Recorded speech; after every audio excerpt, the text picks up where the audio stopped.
Margaritaville, Crystal Beach. Let me take you through the process. It's got a couple of little quirks. Number one is RV check-in. Turn here. You can come in from that entrance over there as well, but either way, you all are going to end up over here. Let's get to where you stop. You line up here, and there's no like a little hut or anything where people are sitting. It's just literally check in, wait here for escort.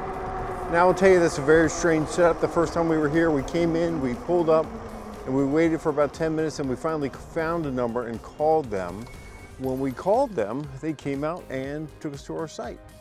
Now, this time when we came, they sent us a text with our site number, a map to our site, and just go in.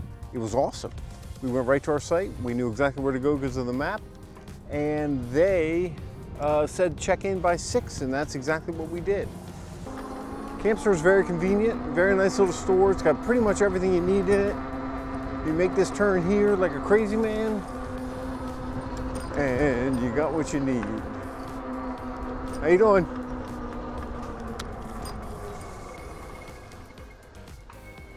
Let this truck go. All right, cameraman Jimmy, this is a great camp store. Has everything you need. Also, you can rent golf carts here. Plus, this is where you go to check in. I'm sure Studio Jimmy has already told you about the camp store and shown you pictures of it. Thank you, Studio Jimmy. Next, let's go down to the beach real quick, because you can get to the beach a couple different ways. Okay, you have to ride through the undeveloped area, which this is the undeveloped area, as you can see. If you go straight, you can walk straight out to the beach, or you can make a left, and it's a nice little trail right out to the beach. It's a little sandy. The bikes make it no problem, and the bikes are fine on the beach. I'm sure Studio Jimmy will show you a bunch of beach stuff right now. It's a great beach. It really is. You can drive on it. You can take your golf cart on it. You can fish. There's always sandbars out right off the shore. Stand out there and fish all day long. Take your bike, ride. You do need a permit if you're going to park. Other than that, it's a great beach. I highly recommend it. Thank you, Studio Jimmy. Our next spot is the pool, which is great. They got a bar right in the middle of it. It's a swim-up bar. It's a fantastic pool. Right now, they've got a haunted house set up in the cabana area above the pool. I'll show it to you. Hold on. All right, hang in there.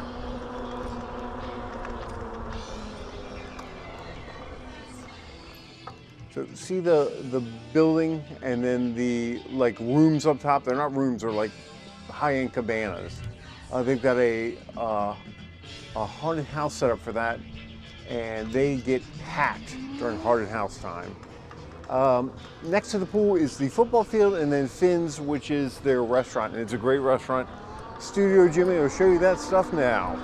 It is a beautiful pool. The bar is in the middle of the building. You see in the middle. The football field is where they have their concerts, and the building you see in the back is Finn's, the restaurant.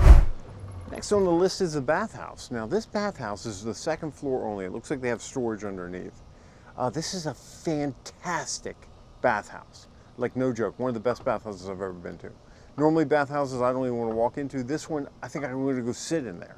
They've got a little sitting area, they've got a fitness center, and they've got individual areas. So they've got a toilet, sink, and shower with plenty of room, all within the bathhouse.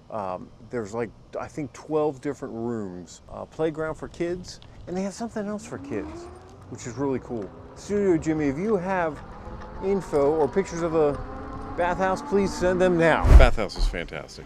As you can see, there's plenty of rooms. This is one hallway. There's a whole nother hallway with more bathrooms in it. They're all private. Shower, toilet, sink. Thank you, Studio Jimmy.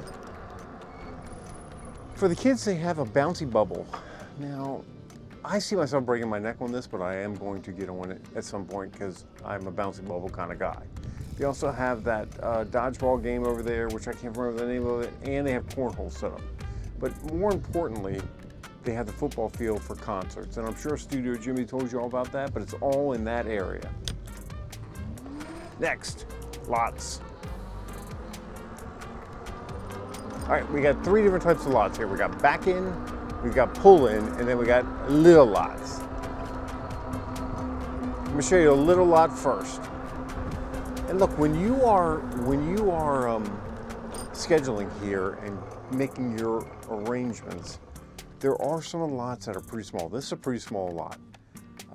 Not for a big fifth wheel or not for a big Class A. I would say C and B is here. However, there's only a few of these small lots. Most of the lots are pretty good size. The pull-through lots are pretty good size. As you can see, we are over there with a gigantic fifth wheel next to us, and everything fits fine, plus a truck. The pull-through lots, I do have one complaint about the pull-through lots. Now, they are great lots. They are pretty level, at least the one we're on. This is where my septic system is and my sewer hose. And all the way over there is where the connection is. And I will tell you, it is a good 20 feet, maybe more. So if you're coming here, and you should come here because it's a great place, if you're coming here, bring a lot of sewer hose because you're going to need it. The only one that I saw up in the camp store was about 12 feet. You're going to need to buy 3 of those to get to where you need to be.